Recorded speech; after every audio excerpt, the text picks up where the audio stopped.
Chayato Vihati Taratas Chate Suavigyaswara Janmadhya Sayatam Vayaritaratas Chate Suavigyaswara Tene Brahma Hidaya Adhikavaye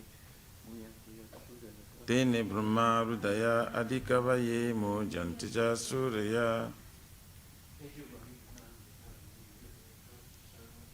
Tejo Varimrida Jata Vinimayo Jatra Trisagamisya Dhamnasvena Sada Nirastakuhakam Satyang Param Dhimai. O my Lord Sri Krishna, son of Vāsudeva,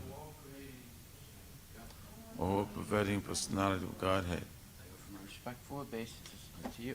I offer my respectful obeisances unto you. I meditate upon Lord Sri Krishna because he is the absolute truth. I meditate upon Lord Sri Krishna because the absolute truth. And the primeval cause of all causes. And the primeval cause of all causes. Of creation, sustenance, and destruction of manifested universe. Of the creation, sustenance, destruction of manifested universe. He is directly and indirectly conscious of all manifestations. He is directly and indirectly conscious of all manifestations. And he is independent because there is no other cause beyond him. And he is independent because there is no other cause beyond him. It is he only who first imparted the Vedic knowledge unto the heart of Brahmaji. It is the only who first imparted the Vedic knowledge into the heart of Brahmaji. The original living being. The original living being. By him, even the great sages and demigods are placed into illusion. By him, even the great sages and demigods are placed into illusion. As one is bewildered by the illusory representations.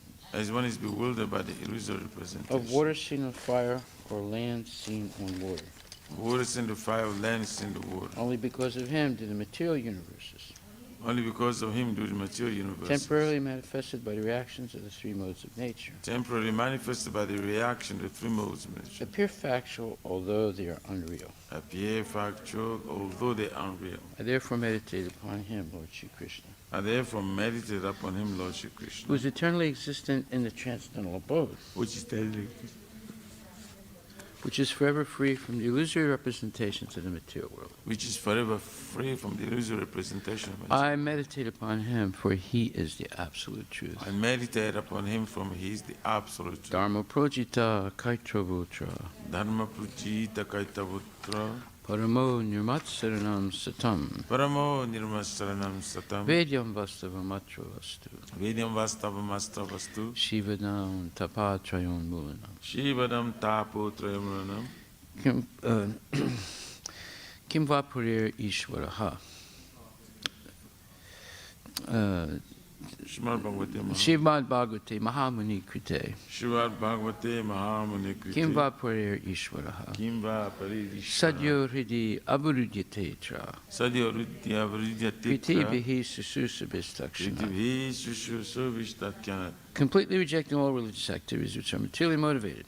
Completely rejecting all religious activities which are materially motivated. This Bhagavata Purana propounds the highest truth. This Bhagavad Purana propounds the highest truth. Which is understandable by those devotees who are fully pure in heart. Which is understandable by those devotees who are fully The highest pure. truth is reality distinguished from illusion for the welfare of all. The highest truth, the reality is distinguished from illusion for the welfare of all. Such truth uproots the threefold mysteries. Such a truth uproots the threefold This miseries. beautiful Bhagavatam compiled by the great sage Vāsudeva in his maturity This beautiful Bhagavatam compiled by the great sage Vāsudeva in his is maturity. sufficient in itself for God It's realization. sufficient itself for God realization. What is the need of any other scripture? What is the need of the other As scripture? soon as one attentively and submissively hears the message of Bhagavatam, As soon as one attentively and submissively hears the message of Bhagavatam, by this culture of knowledge, by this culture of knowledge, the Supreme Lord is established within his heart. the Supreme Lord is established within his heart. Nigama kalpatarur galitam phalam. Nigama kapatorot kalitam palam. Sukhamukad amrita dravya samyutam. Shuka mukadam ridadrav samhita. Pibata Bhagavatam rasam alayam. Vivata Bhagavatam Vasamaya.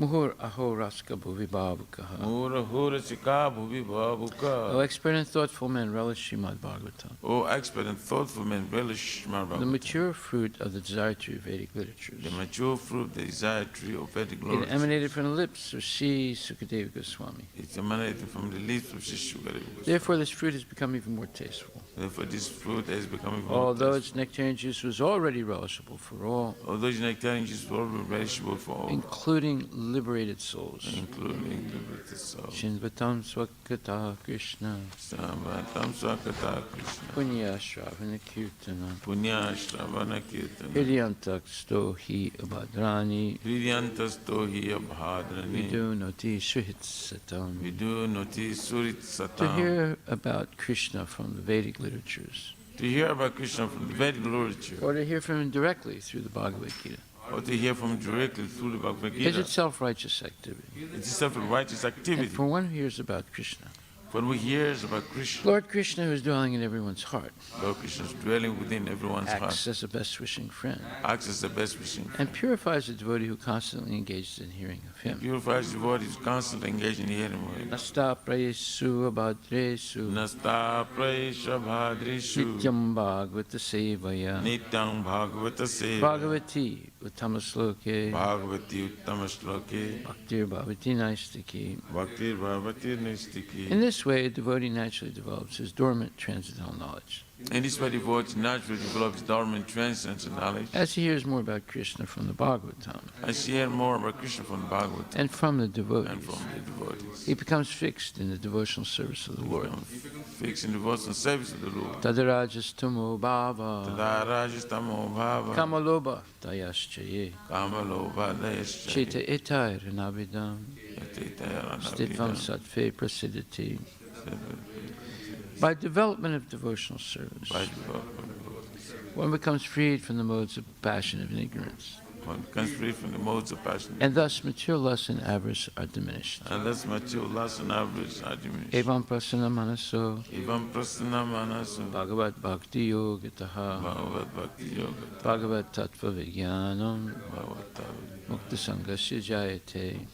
vidashanati. When these impurities are wiped away, The the candidate remains steady in his position of pure goodness, candidate remains steady in position of pure becomes goodness, enlivened by devotional service, and everybody goes to and service, understands the science of God perfectly. and understand the science of God perfectly. Vidyate hridaya grantis, Vidyate hridaya grantis, chidyante sarvasamsaya, Jiyante sarvasamshaya, siyante jasya karmani, Jiyante sachakamani, drista evat manishvare. Druta ivarmani ishvari. Thus, Bhakti Yoga severs the hard knot of material affection Thus the Bhakti Yoga severs the hard knot of material and affection enables one to come at once to the stage of a samsayam samagram, and enables one to come at once to the stage of assumption samagramam, understanding of the supreme absolute truth personality of Godhead.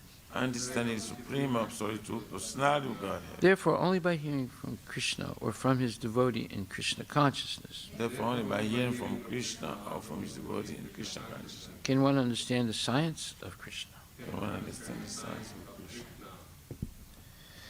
Srimad Bhagvatam, Canto 2, Chapter 2, Text number 8. Kechid swadehantar hridaya vakase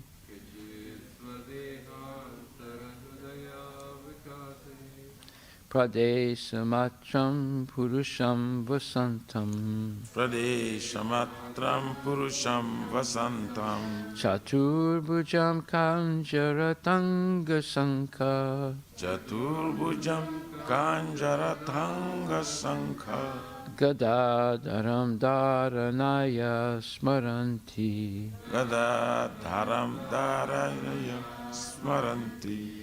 Translation by Srila Prabhupada. Others conceive of the personality of Godhead residing within the body in the region of the heart and measuring only 8 inches, with 4 hands carrying a lotus, a wheel of a chariot, a conchshell, and a club, respectively.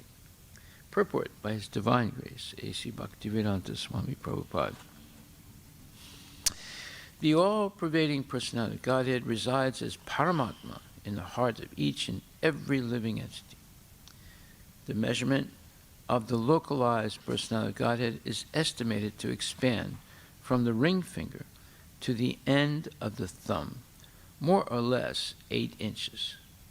The form of the Lord, described in this verse with distribution of different symbols, beginning from the lower right hand up and down to the lower left hand, with lotus wheel of a chariot, with lotus, comma, wheel of a chariot, comma, conch shell, and club respectively, is called Janārdana, or the plenary portion of the Lord, who controls the general mass. There are many other forms of the Lord with varied situations of the symbols of lotus, conchshell, etc., and they are differently known as, and there's 24 designations: Puruṣottama, Acyuta, Narasiṁha, Trivikrama, Hṛṣīkeśa, Keśava, Mādhava, Aniruddha, Pradyumna, Saṅkarṣaṇa, Śrīdhara, Vāsudeva, Dāmodara, Janārdana, Nārāyaṇa, Hari, Padmanabha, Vamana, Madhusudana, Govinda, Krishna, Viṣṇu-mūrti, Adhokṣaja and Upendra.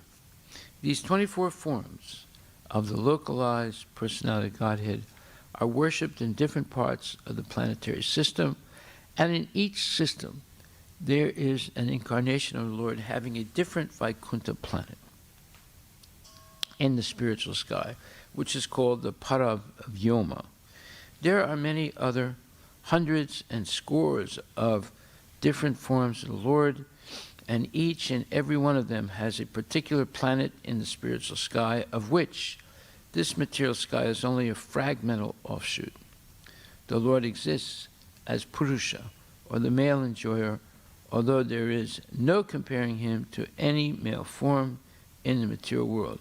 But all such forms are Advaita, non-different from one another, and each of them is eternally young. The young Lord with 4 hands is nicely decorated as described below. Srila Prabhupada ki jai.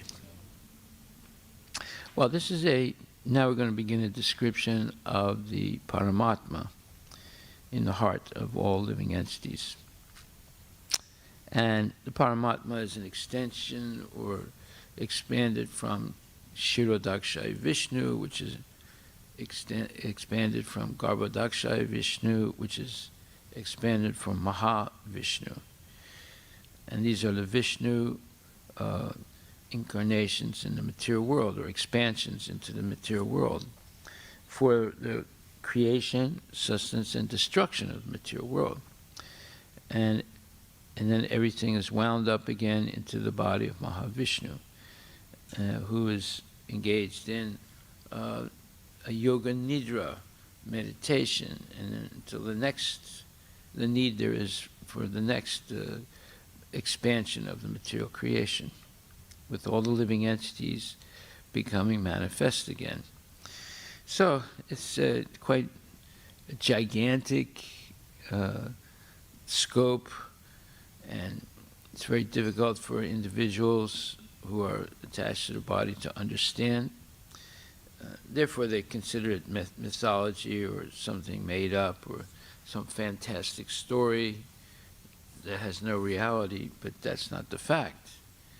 This is the reality, but due to the false ego, people refuse to accept that there's a greater personality and intellect named Krishna, who's the greatest of all.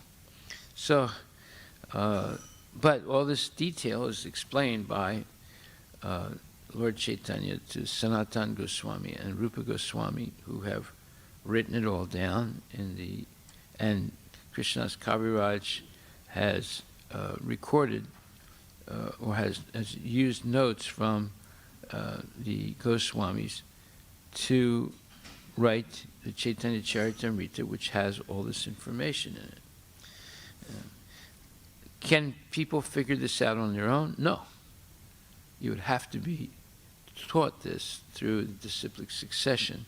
You can't figure all these things out. You can't even see the soul. How are you going to figure out all these things? You can only understand the soul indirectly by its effect. Just like you take a pill, you don't know what it is. But then you realize you made a big mistake because it's cyanide, and now you're choking to death. And you realize, I should not have taken that pill without knowing what it was. So you didn't know what the pill was. There was nothing written on it, right? It was not in the bottle. You just picked it up and said, oh, it's a pill. Let me take it. So you only understand what it is by the effect. So in the same way, we can understand the existence of the soul by its effect. And we can see that especially at the moment of death. At the moment of death, right before the person dies, they're conscious. As soon as they die, the body is still there, but they're not conscious. And there's no way of bringing it back. So there was something essential that left the body. That's the soul. But to understand the soul, you have to hear from Krishna himself. And therefore the entire spiritual instruction begins from the explanation by Krishna of the soul to Arjuna. And Arjuna listens and asks some questions, and therefore he can understand that what he perceives indirectly is actually a fact. Right? Okay, so ultimately, as it was said in the previous verses, because we have to read everything in the context that it's appearing in. Thus being fixed, one must render service unto the supersoul, situated in one's own heart by his omnipotency, by Krishna's omnipotency. It's the omnipotency is a dual syllable word. It's made up of, well, it's more than two syllables, but it's made up of two words, omni and potent. So omni means all in Latin, and potency means power. So the supersoul, situated in one's own heart by his, meaning Krishna's omnipotency, his all-encompassing power. Because he is the Almighty Personality of Godhead, eternal and unlimited, he is the ultimate goal of life, and by worshiping him, one can end the cause of the conditioned state of existence. So here a lot of points are made in this one verse. This is 8.6. We're on 8.8. But 8.8 is talking about this supersoul that's recommended that we should surrender to, and is situated in our own heart. And the supersoul has all the potency, powers of Krishna, because it's an expansion of the Lord. And the supersoul is eternal and unlimited, or the personality of Godhead is eternal and unlimited. He's the ultimate goal of life, and by worshiping him, one can end the cause of the conditioned state of existence. So this is very important information. And if we understand this, our life changes. So I want to speak about something, about this change, this transformation of our thinking and desiring, and that affects also our body and mind. So it all begins, well, today we're going to take a different route.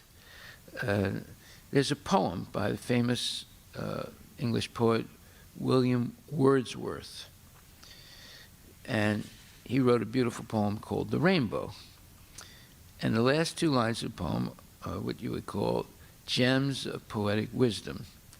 And he says, "The child is father of the man, and I could wish my days to be bound each to other by natural piety."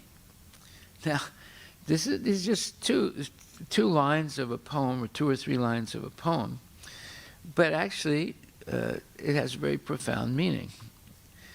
So Wordsworth describes what he learned and experienced in his childhood guided him as an adult to experience a continuum of natural piety. Continuum means one after another, of natural piety.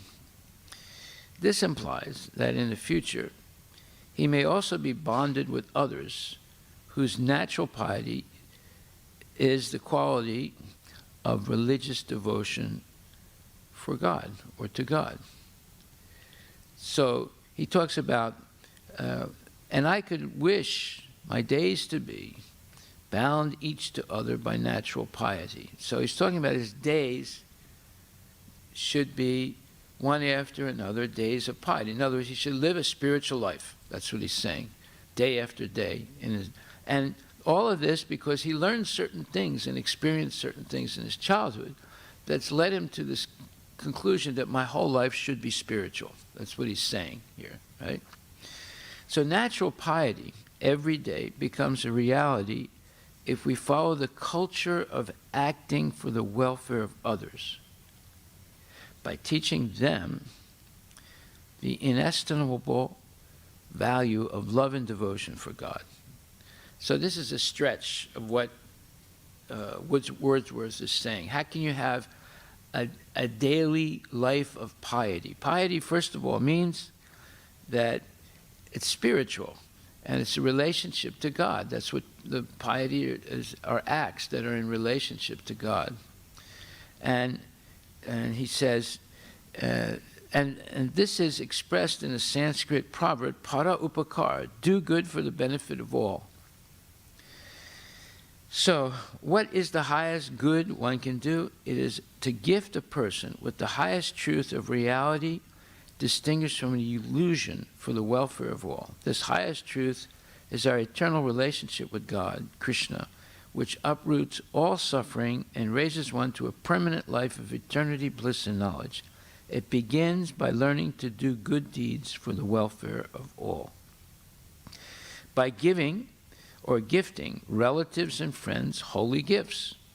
So we start on the grassroots level. Your own relatives, your immediate family, and a more extended family, and then friends. And there are 6 ways to express love. 1 is giving charity to devotees. 2 is accepting from the devotees whatever they may offer. 3 is opening one's mind to devotees. 4, it's inquiring from them about confidential service of the Lord. 5, honoring prasada, or spiritual food given by a devotee. And 6, feeding devotees with prasada. So this is a give-and-take policy. It's called dadati pratigrinanti. You give and you take. That can be extended to all people, beginning by devotees who always practice giving to receptive persons and gradually instruct how they can, giving prasada to receptive persons, and then gradually instruct how they can give in return according to the above-mentioned 6 exchanges of spiritual love. All of humanity practice this give-and-take custom in an impure way. If they can be trained to do the same give-and-take policy in a spiritual way, the whole world can transform into the kingdom of God on earth. So, this is what we can do by learning to give, right? Because let's say you're a businessman, or let's say you're a politician. What do the politicians do? Let's say the President of the United States. He invites other leaders of other governments to visit him in the White House. And he's greeted in the airport with a National Guard with soldiers in uniform standing upright, and he's offered some gifts right away, or he or she, and then they're taken to their rooms where they're going to relax a little bit, and then there's a lunch and a dinner, and so they're given food, and there's presentations of more gifts.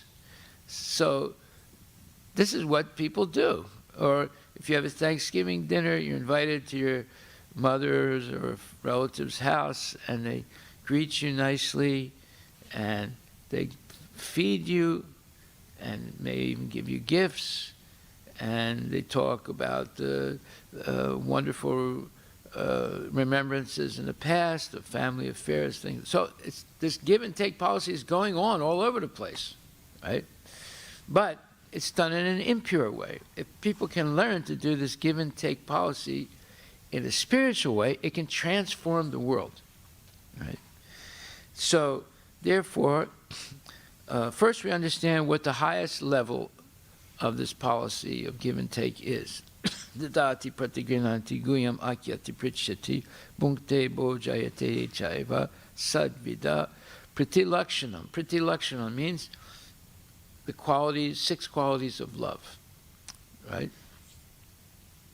So we learn what the highest principle of it is, and then we practice it on a very, which you call, very simple human level, by teaching others to give, by giving to them, right? And then gradually teaching them how to give back in a spiritual way, you know.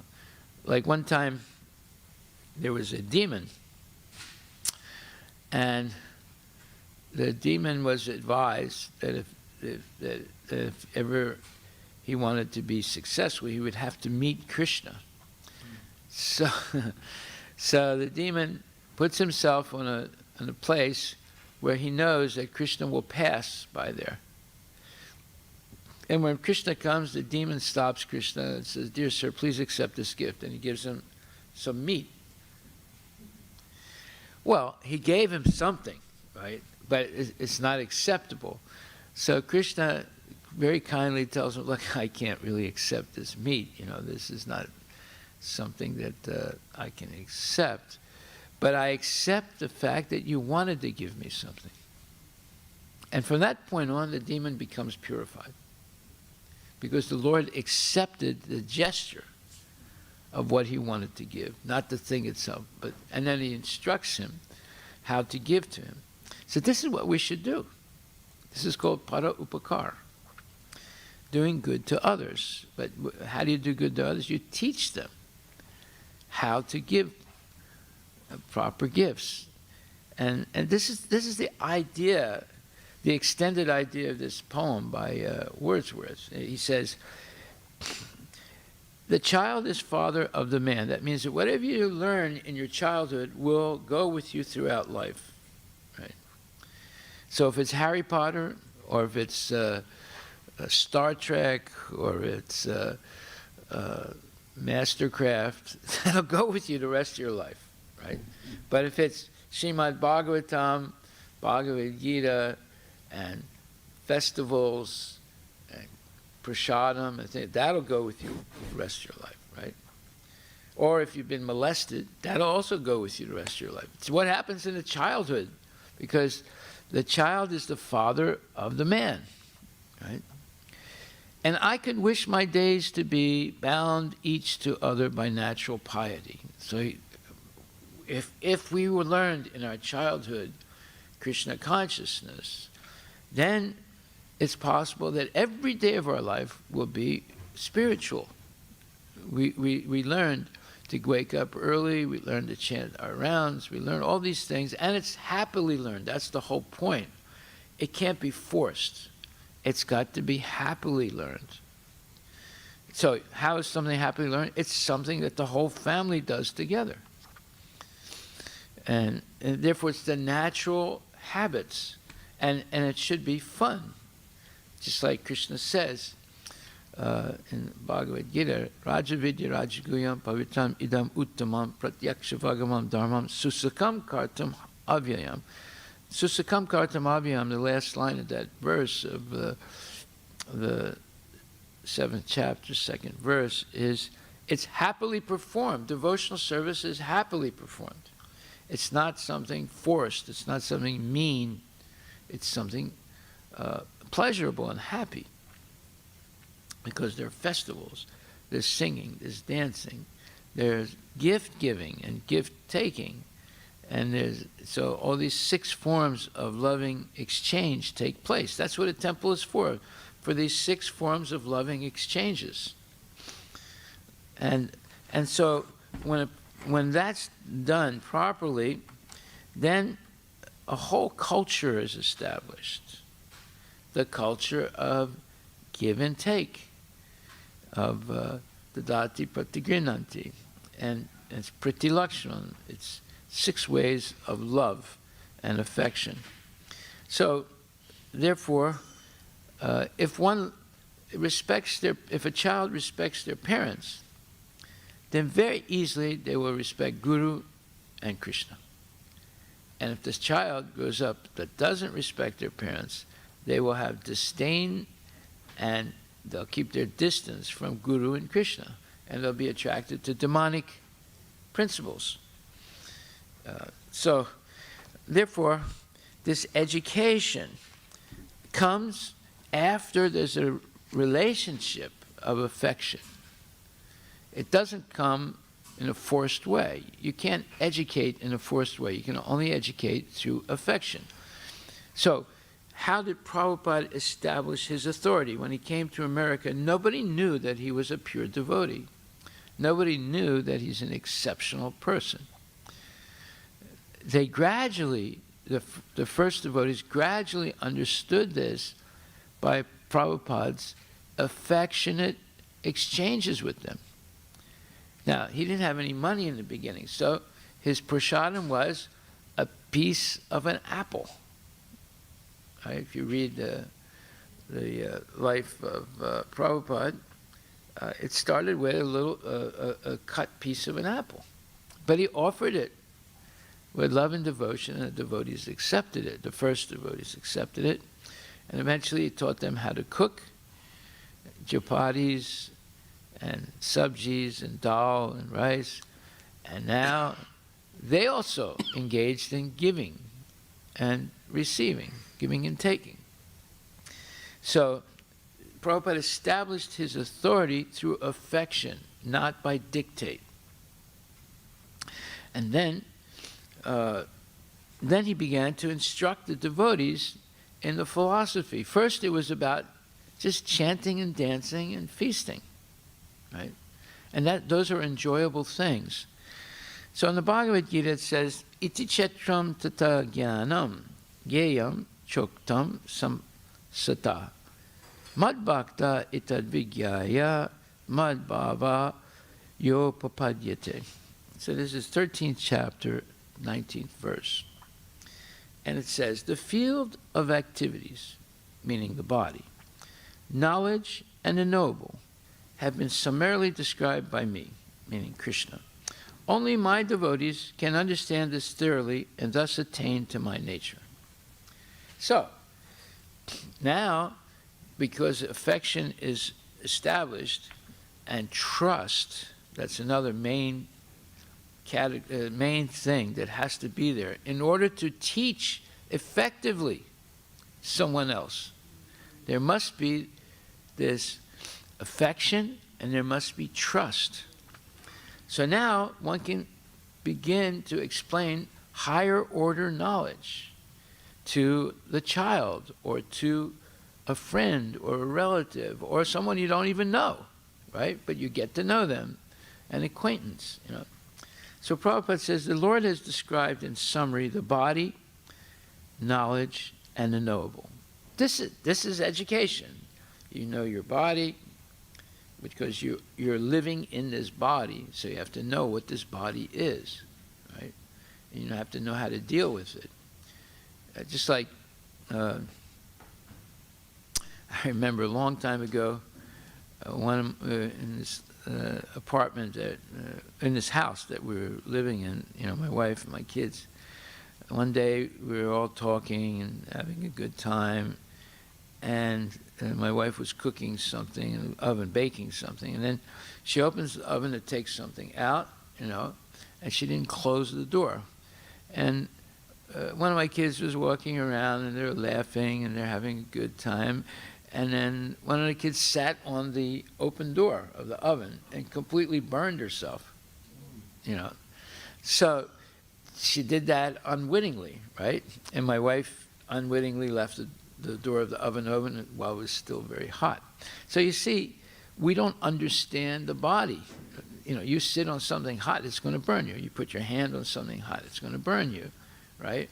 So, but little by little we learn what is the body by experience. But the actual way to learn about the body is through Bhagavad Gita, not by experience. You don't have to get burned to learn that you shouldn't sit on something really hot because your skin is very delicate, right? So here it says, the Lord has described in summary the body, knowledge, and the knowable. This knowledge is of three things: the knower, the knowable, and the process of knowing. Okay, so now now you're getting into the real depth of the thing, you know, this knowledge. So there's three types of three levels of knowledge. It's the knower, the knowable, and the process of knowledge. So the knower, there are two knowers in the body. There's the individual soul and the super soul. So now it's expanding, right? And the knowable, that is Krishna, the Supreme Personality of Godhead, who is expanded into the super soul and the material nature and all living entities. Oh, now see, it keeps getting longer now, right? And the process of knowing, well, the process of knowing in 20 points, Aman, Yidvam, Adam, Yidvam, Ahimsa. So now it's expanding more.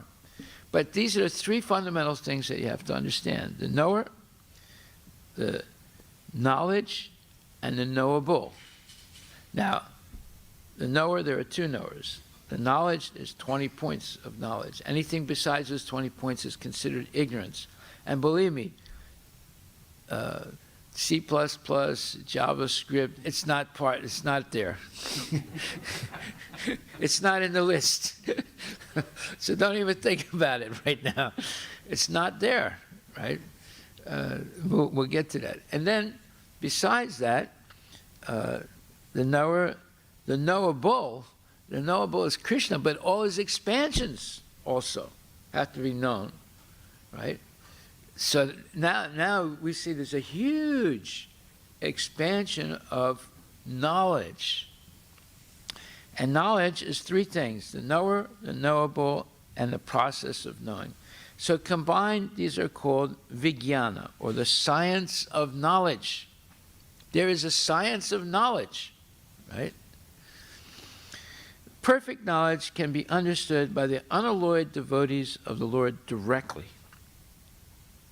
Yeah, you don't have to go, in a circuitous way. You can go directly to this knowledge. You don't have to waste your time learning Sanskrit, learning this thing, learning that thing, and eventually you get to the real knowledge. No, you go directly. Perfect knowledge can be understood by the unalloyed devotees of the Lord directly. Others are unable to understand, because they're too much attached to sense gratification. So you have to take them in a circuitous way, because they're not ready to be exposed to the knowledge. If you give them this confidential knowledge right away, it's overload. They can't digest it. They don't know what you're talking about. They can't even believe it. It's too fantastic. Krishna can suck the nipple of this demon named Putana, and then when she dies, her body expands 12 miles. They can't understand that. Or this dwarf incarnation of Krishna, Vamana, he can stretch his foot way up to the edge of the universe and crack the universe. Right? Who's going to understand that? No one who's been taught in the normal school will understand that and say, oh yeah, well that's all mythology. No, it's not mythology, it's fact, but yet they can't deal with it. So they have to be brought gradually, right? Whereas a devotee who's an unalloyed devotee engaged in devotional service and associating with genuine devotee, they can go directly to this knowledge. They don't have to waste the time going in a circular way. So perfect knowledge can be understood by the unalloyed devotees of the Lord directly. Others are unable to understand. The monists say that at the ultimate stage, meaning the Mayavadis, these three things become one. The knower, the knowledge, and the knowable, they're all one, right? But the devotees do not accept this. Knowledge and development of knowledge means understanding oneself in Krishna consciousness.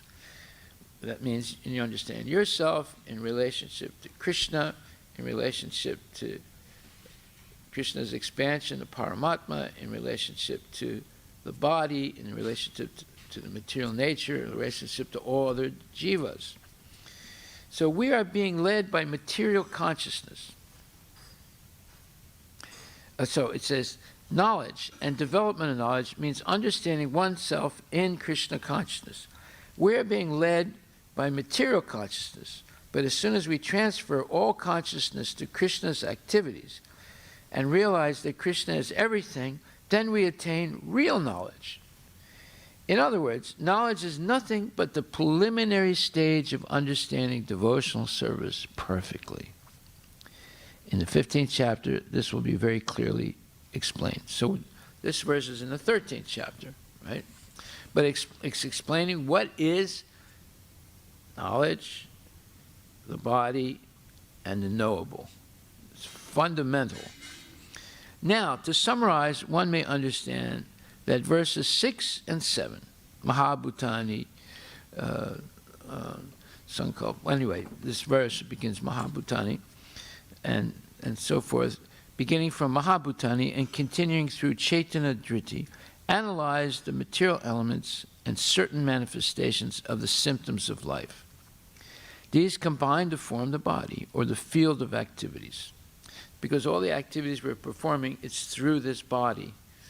It's not through somebody else's body. And verses 8 through 12 from Amanitvam through Tattvajnana Darshanam describe the process of knowledge for understanding both types of knower of the field of activities. So there's two knowers of the field. There's the Jivatma and there's Paramātmā. They're both situated in the heart, and they both know what's happening to this body, this particular body that we have. And then verses 13 through 18, so we're reading 19 and 19 right now, beginning from Anadi Matpuram and continuing through Hridi Sarvasya Vishtitam, describe the soul and the Supreme Lord, or the Supersoul. Thus, three items have been described: the field of activity, the body, the process of understanding, meaning knowledge, and both the soul and the Supersoul. It is especially described here that only the unalloyed devotees of the Lord can understand these three items clearly. So for these devotees, Bhagavad Gita is fully useful. It is, in other words, for the materialist, Bhagavad Gita is not useful. That's how it's a waste of time if I read that. It doesn't make sense anyway. You know, it's talking about all these things that you can't prove scientifically. But actually, what is being explained here is scientific. What do you mean by scientific? Something is scientific if you can reproduce it anywhere. Not only in the United States, but everywhere in the world and in the universe. So Krishna consciousness is scientific. Prabhupada proved it. He went to Africa and made devotees in Africa. He went to Australia, made devotees in Australia.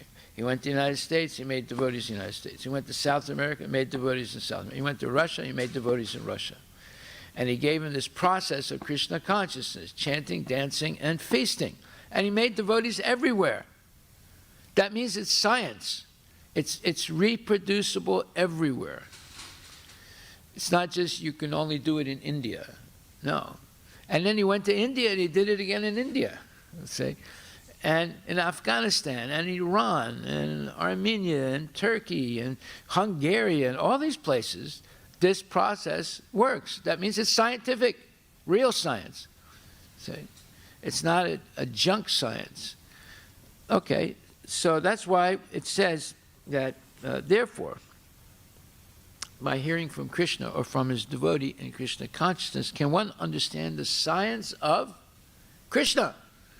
This is a science. It's not some mythology. It's not some story that somebody made up. Right? And then it says, then verses 13 through 18, beginning from Anadi Matparam and continuing through Hridi Sarvasya Vishtitam, describe the soul and the Supreme Lord, or the Supersoul. Thus, three items have been described: the field of activity, the body, the process of understanding, knowledge, and both the soul and the Supersoul, or the knowable. It is especially described here that only the unalloyed devotees of the Lord can understand these three items clearly. So for these devotees, Bhagavad Gita is fully useful. It is they who can attain the supreme goal, the nature of the Supreme Lord Krishna. In other words, only devotees and not others can understand Bhagavad Gita and derive the desired result. So we're trying to bring people to the position of becoming a devotee so they can understand Bhagavad Gita. And it all begins by give and take. The policy of give and take. And by that policy of give and take, one may be able, if they're expert, to gain the respect and trust of a person. Once a person trusts you, they will believe anything you say because they trust you. Right? Just like if you have a stock broker and you trust him, you believe what he says. Invest in this stock, buy it tomorrow. Okay, that's what I'm going to do because I trust him. Or if you trust the doctor, he says, take this vaccine. Okay, you take the vaccine because you trust the doctor, right? Or if it's your father or mother and they say, you must stay in India, never leave. But you have to follow what they say, right? Because you trust them, right? So to gain the trust of a person means from that point on, they will listen to what you say. But how do you gain the trust of a person? How did Prabhupada? Through affectionate giving and receiving. That's how he did it, right? It is affectionate giving, and there has to be affection. There has to be this giving. That's the way you begin a relationship. Just like the other day, a lady called me up, and she heard about the farm from another lady, right? And she calls me up and said, I heard about your farm, and I'd like to come and visit it. And then we had a long talk on the phone about all kinds of different things, you know. So when she came with a bunch of gifts. She gifted me, and I had a bunch of gifts for her also, right? I didn't expect her to bring gifts, but she brought gifts. This is a cultured lady. She brought a big pot. It's an iron pot with ceramic covering. Those are very expensive. I have an iron pot. I don't have one with a ceramic covering. The iron pot by itself costs $100. So imagine how much the iron pot costs with a ceramic covering. She said, it's too big for me. I don't cook that much, so I want to give this to you. Right? And then she had other gifts. She brought 5 types of ragi. She said, this has been scientifically studied by a PhD Indian. If you eat these 5 types of ragi, you'll always be healthy. And then she brought me the book written by the PhD Indian of how you can heal every sickness through diet, through the right foods. Amazing gifts, right? And I also gave her gifts. I gave her a booklet I wrote on 5 steps to optimal health. And I gave her a goodness cookie. And I gave her some plants and herbs and things like that. So we exchanged gifts. That is the first step in developing a relationship of affection and trust, you see. So we can learn this. This is how to preach, right? And if we learn these principles of how Prabhupada established the movement, and once a person becomes a little bit purified, then they can go directly to Krishna consciousness. They don't have to go on a circuitous around, like this and that. They can come directly because there's trust and there's affection, right? So this is very important to learn. And once they come to Krishna consciousness, then you can explain chapter 13, verse number 19. The field of activity, knowledge, and the knowable. And then each one of those things can be expanded. Like Prabhupada explains in this verse, and the 13th chapter, and then the 15th chapter. This is the way to preach. And if we learn this, we'll become effective in influencing people to become Krishna conscious. Okay, we'll stop right there. Are there any questions?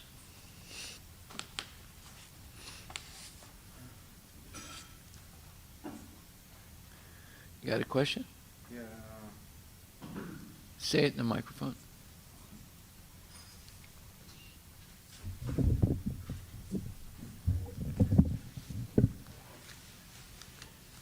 If Paramātmā is smaller than the smallest, how is it that the Paramātmā is described as 8 inches in this verse? Paramātmā is Krishna, so he can expand himself. That's one of Krishna's qualities. He can be smaller than the smallest and bigger than the biggest. And if he wants to expand himself into 6 or 8 inches as Paramātmā in your heart, he can do it. You have to write the list of what he can do. The Sad-Aishwarya, the Asta-gunas, and Asta-siddhas. You have to write this down. I want someone to write it down and give it to me. Right?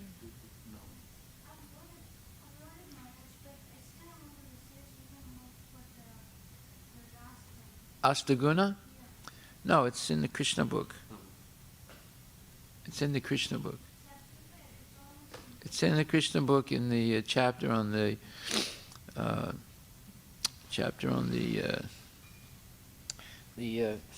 second, I'll tell you. Personified Vedas. The chapter on the personified Vedas.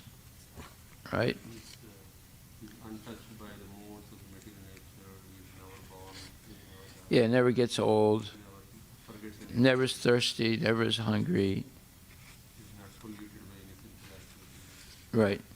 Write this down. You should carry this with you because you'll have to refer to it often when you're talking to the demons. They have no understanding of who is God and what are the qualities of God. They have no understanding at all.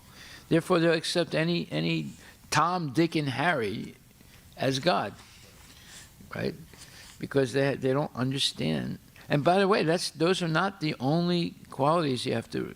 There are other things also, but that's a good start. The Sad-Aishwarya, the Asta Siddhi, Asta Gunas. Yeah. Okay, so does that answer your question?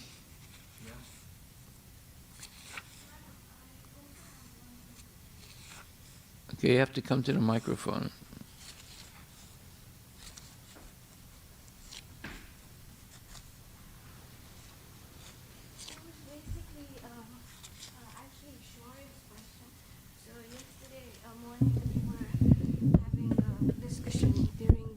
You were having what?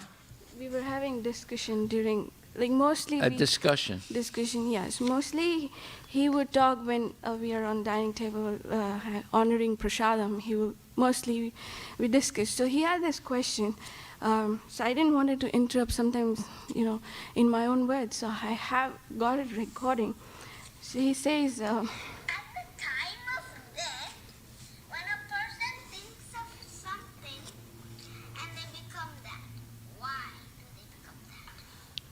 so he's asking, at the time of death, a person when he's thinking of something or desiring, just as what we discussed today, that when we are living in this body, we need to know our body, also the knowable, which is Krishna, and what is our body? So the same question arose. He heard discussing us. So I was asking them, why do we have to take the body at the time of thinking? Then I gave him answer to his question was that by, at the time of death, when we are thinking or desiring something, then Krishna sanctions it. Because Krishna is very kind that, if, for example, if a person desiring for eating meat, he will sanction that, a suitable body for him so he can enjoy even more. So he might get a body of a tiger where he can enjoy. But then, now, the question is that life after life, that even that body is suffering. See, it's and then life after life, 84 lakh species, this cycle keeps going of the suffering. Ultimately, Krishna is kind. That we all agree, and we are totally convinced that Krishna is all powerful, supreme personality of Godhead. He's all merciful. Krishna is, there is nobody equal or greater than him. We fully convinced. Okay, wait. Now you just went into the realm of overkill. So, sorry, what? You went into the realm of overkill. You're giving so much information that you can't figure out what the answer is. No, yeah, exactly. Okay. Yeah. So no, the direct answer is 8th chapter, 6th verse. Yam yam vapi smaram bhavam tiyajat ante kalevaram tam tam evaiti konteya sadatad bhava bhavitaha. Whatever state of being one remembers when he quits his body, O son of Kunti, that state he will attain without fail.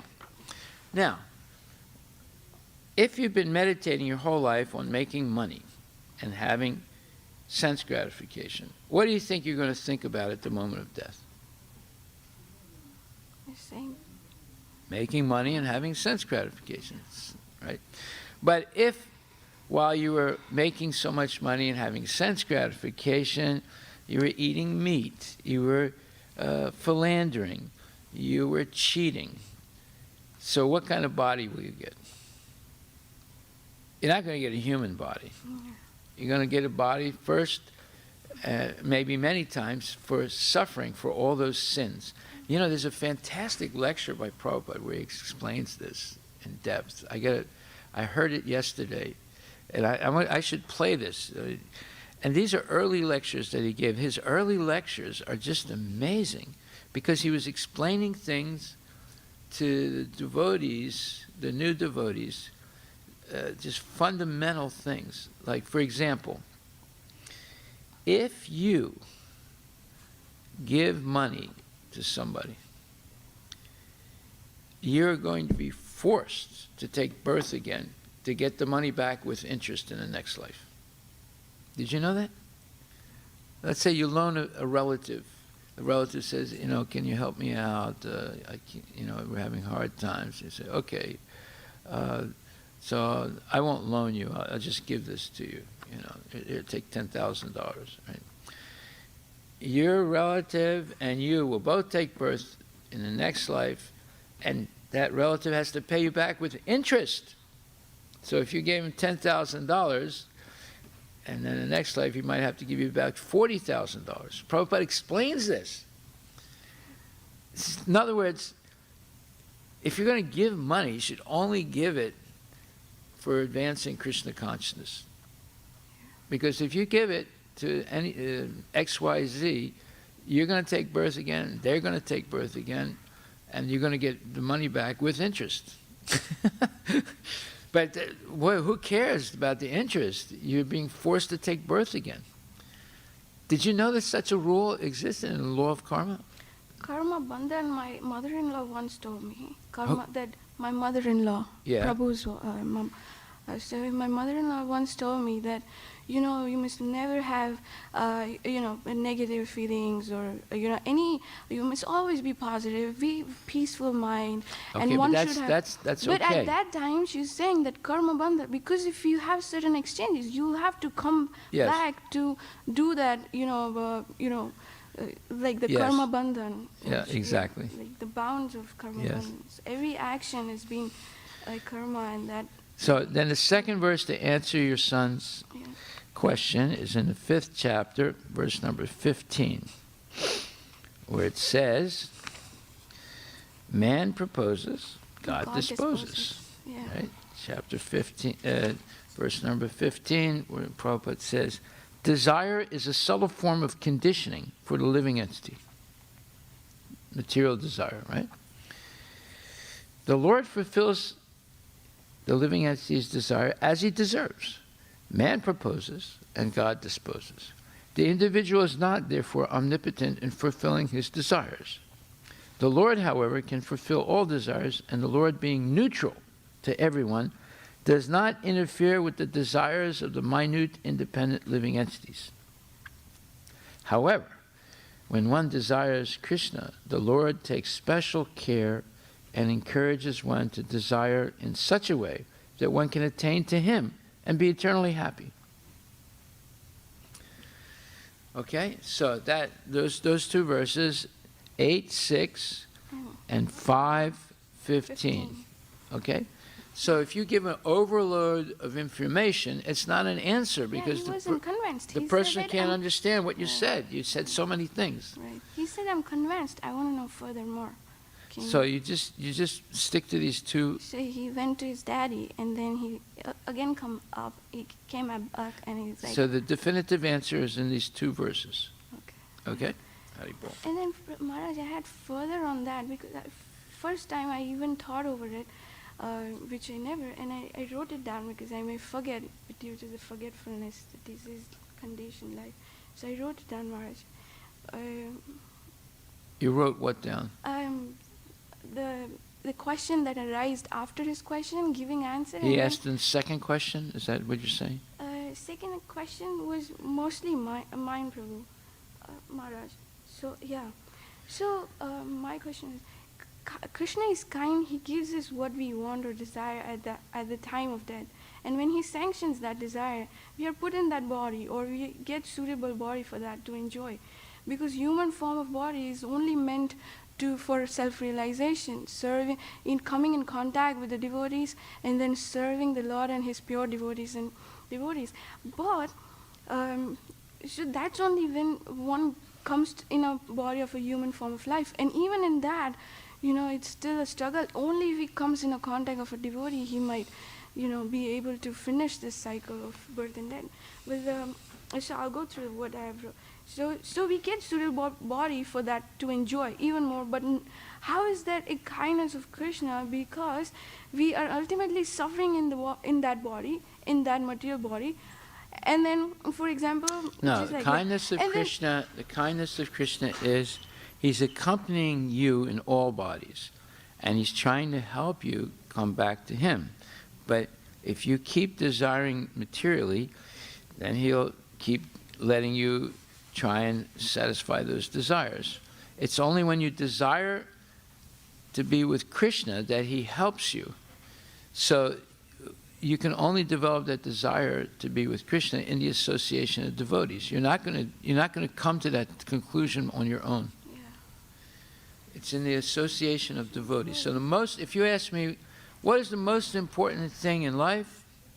It's the association of genuine devotees. Because in their association, you'll chant Hare Krishna. In their association, you'll hear Bhagavad Gita. In their association, you'll gradually develop the desire to be always connected to Krishna. So that's the answer. Thank you. Haribol. All glories to Srila Prabhupada ki jai.